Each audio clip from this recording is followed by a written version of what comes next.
Good morning, ladies and gentlemen. Welcome to another pre-market stream. So we'll wait for a couple people to log on as we normally do, and then we'll get rocking and rolling. So we'll cover a couple stocks. We'll look at a couple different things.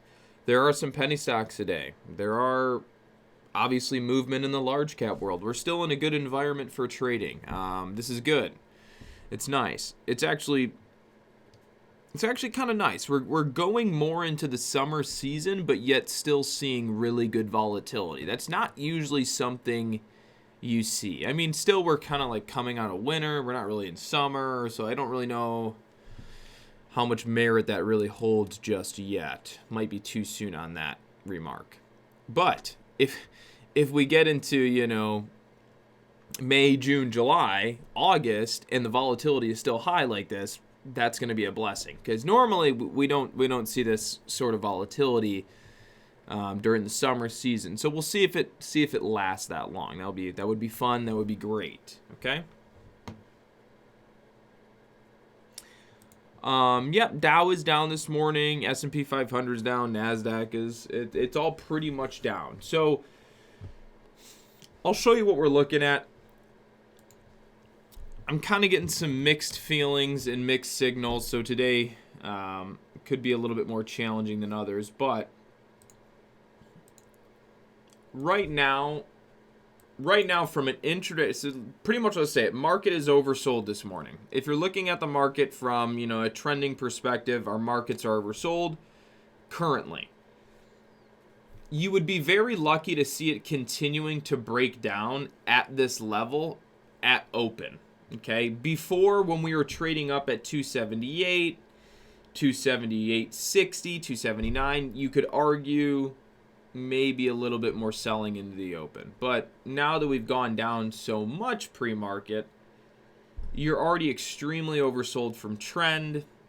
A lot of traders and investors are going to see this as a value buying point on the day, and they're probably going to drive this price back up a little bit, maybe even into the open.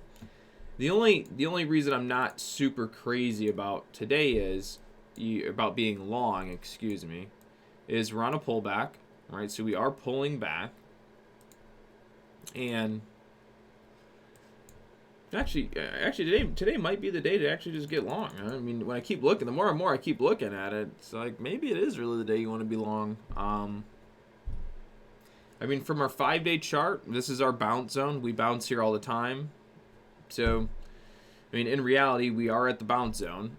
So if we are going to get bearish, what I think we'll see is a bounce, and then we'll try to roll over and break our trend. If we can do that, then you're going to see a bigger move. But ultimately, until you get below this trend, you're probably just going to see either a slow grind down or a pretty much just a bounce. So probably going to be more long bias the market going into the open at this point. Okay. Yes, earnings season's kind of around the corner. That's actually, that's a good topic point we could touch on. APHA was an earnings report today. So yeah, there's many traders following APHA, along with APDN. So actually, this is perfect that we have this on the chart. So earlier this morning, I was asked in our private group. I don't even really like calling it private group, but I was in our trading group. I was asked if we should be following APHA long today. It said look at it pre-market. I'm like, okay, we're on a gap up, we're consolidating, and I said, you know what, this actually looks pretty good. And you can see I have it drawn, the flag. I still have the flag on the screen. So this was drawn this morning at 7:30 or 8 in the morning sometime. And I said, this is a flag, but it's a flag pattern that's in the higher side of the cycle. So it will probably get sold into rather than break out. And you can see we ended up fading down out of it. So that's just there to kind of show you that APHA was high in the buying cycle. The lower we get down pre-market to $4 and then $3.80 is the better it becomes to buy.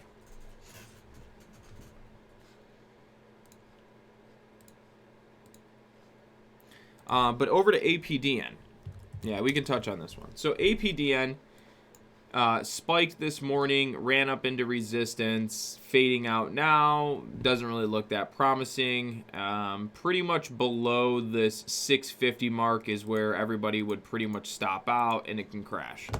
So APDN, it's not right now. It's not a very strong candidate. We're breaking below our trend. We are going down to the bull side of the channel, but again, you might just see this fade down a little bit more. It still has much more room down till support. It doesn't have support on the day until 613. So this is essentially the way that a lot of the market. So this is a way that most of the market views things. So if we were to look at APDN, we see that we have this nice move up pre-market earlier, pulls back. We then kind of curl up here. We pull back. We hold here, and we go up again, and now we're here. So the typical thing that you would see, that would be taught, or that you would learn, or that everybody knows, is that this is going to be seen as the pre-market support, right up here. Maybe the candles, maybe the low of this wick, but it doesn't really matter, right? That's what people are seeing as the support, right? Wherever the stock price has held previously is where support is currently at, which is true. So most of the world would be looking at APDN and they would say, I think support is at like 650 to 620, 630. That's where I'm going to buy. Or, well, yeah, they would say support's at 635 to 650, these red lines. That's where I'm looking to buy.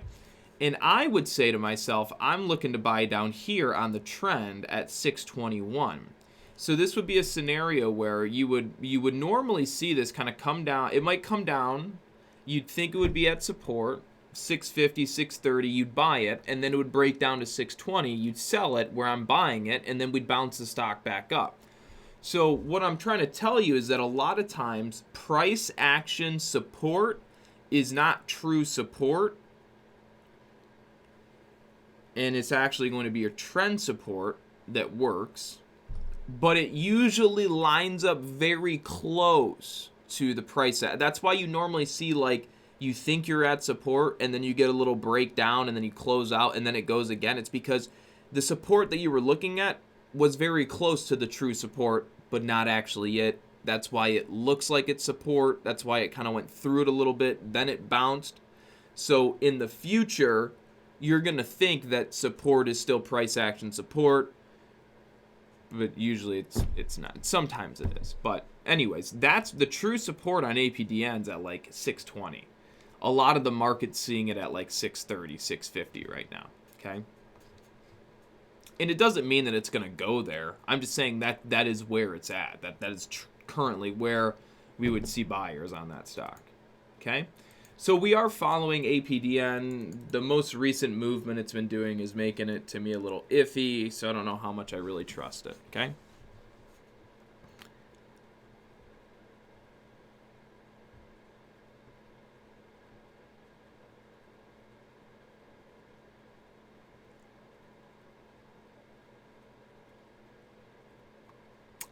Yep, TBLT had a reverse split. I mean, it could go up, but anytime a stock does a reverse split, that means it's not a good company, not a good stock to invest in, at least.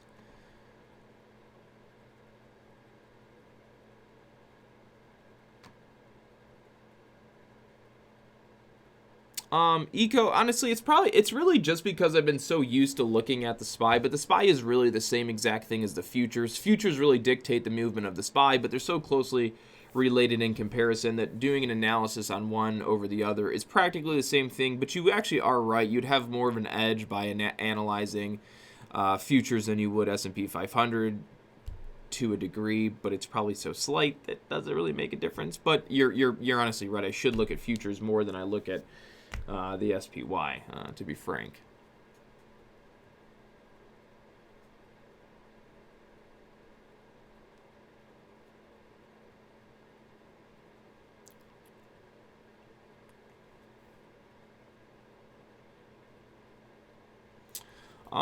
I don't know, and so yeah, that's the thing. So you're asking me, do I think?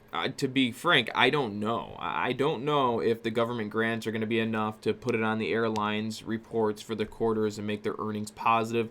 I would highly doubt that because I just do. I just don't think that the government's going to give you enough. I mean, when does the government really ever give anybody enough money for anything unless it's going to the actual government? You're not. The government only provides enough money for something if it's going to the government. If it's going anywhere outside of the government, then they always provide less money than usually necessary, unless their hand is being forced. Then, again, so no. The government probably won't give airlines enough money to combat the amount of money that they would have lost. Simply starting with the fact that, again, the government will always give people less money than they usually would need. So going on the premise that history will repeat itself, that government just won't give you enough money, that would be my main reason for me thinking that.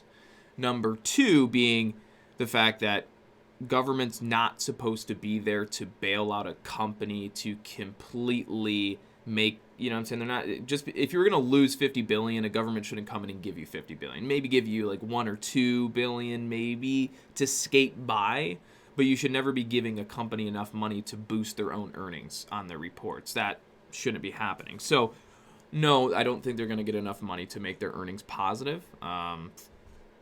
When comparing from where they were to where they would be now, okay? I don't see that.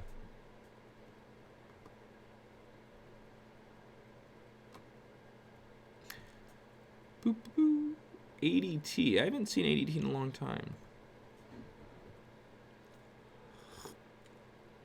Yeah, there's really no stimulus. It's really just your money that they're giving back to you before they would normally give it back to you. So, I mean, the stimulus checks, it's just a piece of poop wrapped up in paper and given to you as a present. Is there algorithms for stocks? Yes, there is.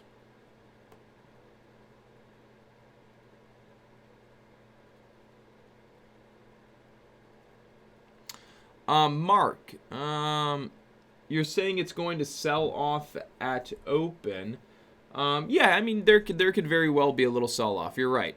Daily chart's a little more bearish. But if you're referring to the market pumping up pre-market and selling off, it's already did that. It already sold off. It's not pumped up yet, right? It already sold off. So whenever markets are opening low, they usually bounce up. When markets are opening high, they usually sell down. So in theory, you know, from that perspective, you would have a stronger chance at a long out of the gates on the SPY today, to that degree. But anyways, you're right. You're right. 100%.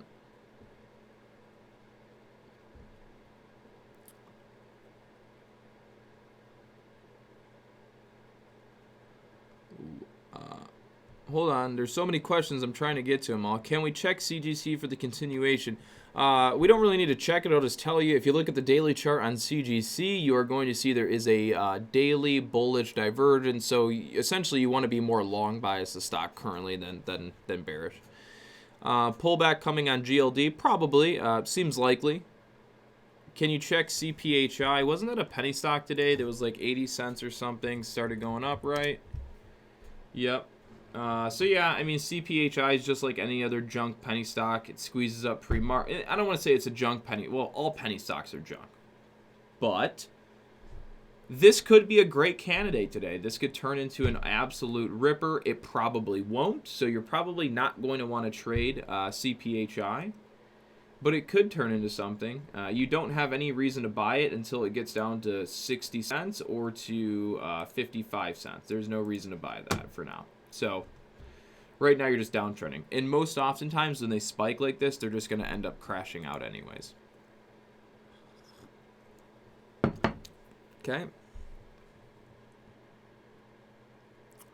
I think buying the cruise lines is a good idea. I mean, I'm about to go on a cruise once like life actually goes back to something good-ish normal. And it might not. We might not see our world return. Like basically picture the end of 2019, you're probably not going to see that sort of life again for a while. Seriously, you're not. When I say you're not, I mean you're not going to see that world for a while. You're not going to see people as well, I don't want to say happy, but you're not going to see people as much money they did. People are not going to be going to bars like they used to. They're not going to go out to eat like they used to. They're not going to go to the movies. Fuck. AMC's about to close and go out of... So some movie theaters are closing in general, but they're not going to be going to the movies. They're not going to be buying brand new cars. They're not going to be buying homes. I mean, there's going to be a lot that changes economically. It's not going to be the same. For the next couple years, our world is not going to look like it did at the end of 2019. Highways are packed. Everyone is working. Jobs are roaring. People are going on vacation. People are spending money like crazy. When the world looks like that, your market has reached its top. Everybody is making money. The market is at the top because the market is fully functioning. When a market is fully functioning, that is as good as it's going to get. It can only really get worse from there. So that's why you should always expect when things are all happy-go-lucky, sunshine, start preparing for bad, because that's really the only thing that can come next is down, right? Once you go down, I mean, you could keep going down, but eventually you get to the point where nobody has much, nobody's really I mean, it is the bottom. You can really only get better from there. So anyways, to answer your question, I think the SPY is going to be heading lower. I think we're in a dead cat bounce. I mean, I'm still looking at the 300 mark. I think we'll see our markets up towards 300, and then I think that's where we see a little bit more selling come in. And the reason I say that is because of this, partially this. So here's the Dow Jones, okay? So if you look at the Dow Jones on the year, the Dow Jones is downtrending. Over the past 1 year, with the returns on the Dow Jones Industrial Average Index, essentially the stock market's in a downtrend for the past year. That's what it's telling us. So yeah, I would essentially be trading with the trend, and I would say that our markets are probably going to go down a little bit lower. Now, we do have divergence from the Dow Jones Industrial Average to the S&P 500 and the NASDAQ, but that's really not surprising, okay? Because you're looking at a wider range there. So the NASDAQ is still uptrending, and the S&P 500 is still uptrending, but slightly. You can see it's just a slight uptrend, okay? All it really takes is for us to bounce up a little bit, right? You know, hold on, sorry. All we got to do is really bounce back up to about here and then sell off some to like this, and then this will flip to a downtrend too. So considering that the Dow Jones is in a downtrend, yeah, I would play down rather than be playing up at this point.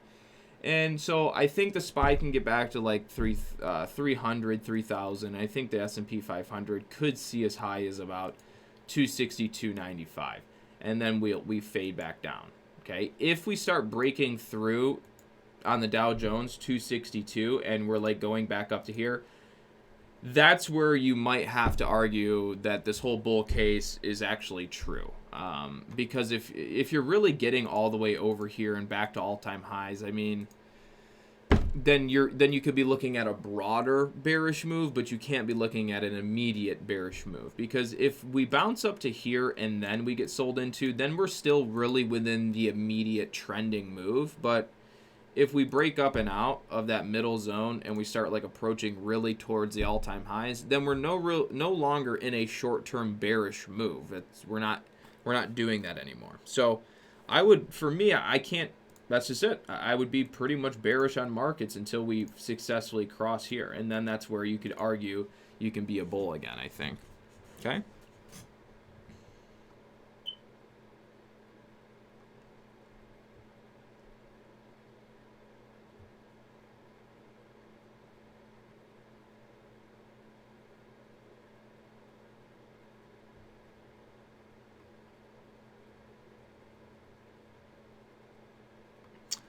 CHK went through a reverse split. That's why it's up so high today. I am not long on Apple, no, but it did perform really well yesterday. I traded it like once for the tiniest win. I bashed the whole trade up. It was terrible.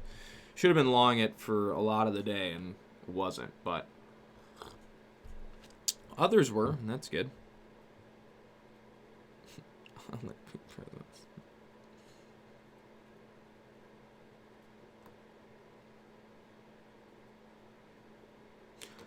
Yeah, I mean, CCL, pretty much all the cruise lines, airlines are all in the buy zone. So if you're not buying them,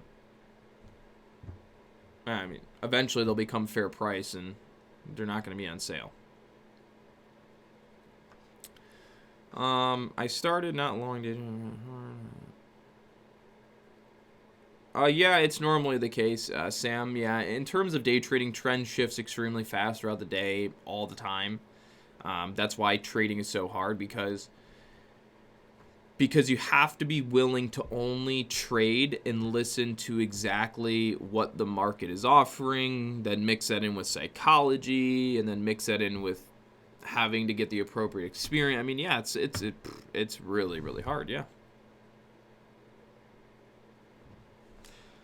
No, I don't know how to make one. Algorithms are extremely accurate until everybody has your algorithm, and then your algorithm becomes outdated and no longer makes money, and then you have to build a new algorithm, and then somebody builds an algorithm that's a little bit better than yours based on the code that you made, and then that algorithm becomes a little bit faster than your algorithm, and then that one will become outdated. And so basically it's just a race to the end every single time with an algorithm, in a lot of cases. I couldn't say for sure always, but generally speaking, you have a lot of people, just in general, someone will code an algorithm that does whatever in the market, and let's just say makes a return of like $2 million a year. Someone will then look at that one and go, okay, I'm going to take that algorithm and I'm going to do this, I'm going to do that, and then we're going to get a little better than yours. And the next, that one makes $2.2 million a year, and then the one that you had only makes 1.5. And then eventually your return on that algorithm will just dwindle and dwindle and dwindle until it's obsolete, and then you'd have to build a new one. So a lot of the computerized trading world is actually just like revamping an algorithm to beat the previous one that ends up dwindling the return of the first one. So it's basically like a race to the end, like almost every time. But there's a lot to that industry I don't also know. So for what I do know, that is a part of it.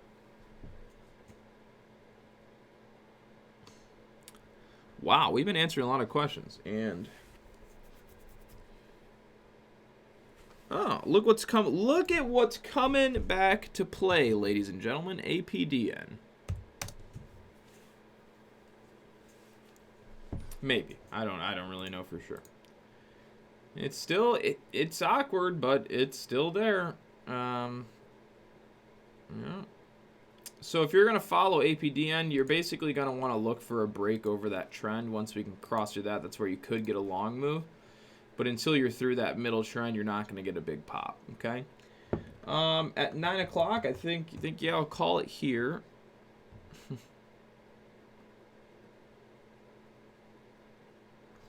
FRO, sure. I'll take a quick look.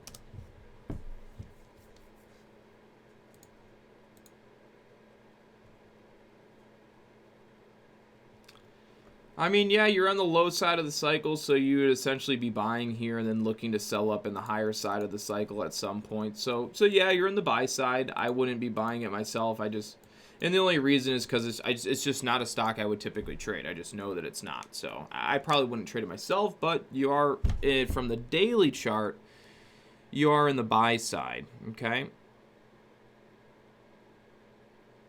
And then I will mention last thing, like JP Morgan yesterday got smoked. Bank of America got smoked. Bank of America just reported earnings today. I don't know how it's looking, but let's read what the world has to say.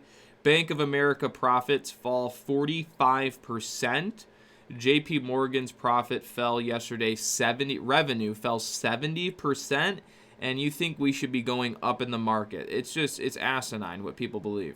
So no, I don't believe the markets are bullish. I just don't see it. I don't see how when your bank's revenue drops 70%, Bank of America's profits fall 45%, unemployment is just skyrocketing, right? The GDP is going to contract by 40% in quarter 2. We're not even sure if we're even going to have positive GDP for quarter 3, quarter 4. How you would expect the market to go up? I don't. I expect the markets to go down. That's why I would pump the markets up so that I could sell them before we go lower. So that's the way I'm looking at the market, is we're in our relief pump, and then the markets fade out. And I think the best example of this could also be Tesla. Right? So if you've ever seen a bubble, bubbles go up, then they crash, then they bounce, and then they fade. And I think Tesla could be I think Tesla is the stock that is showing you the market cycle, the market's bubble. So I think based on where Tesla is at currently, you have to be going bearish the market. I don't think it makes sense to be long bias the market. So for what it's worth, I'll probably be wrong. Okay. So with that being said, ladies and gentlemen, everybody have a great rest of your day. I'm going to head back to our group. Appreciate you guys tuning in. And I'll see you guys all tomorrow morning for another day.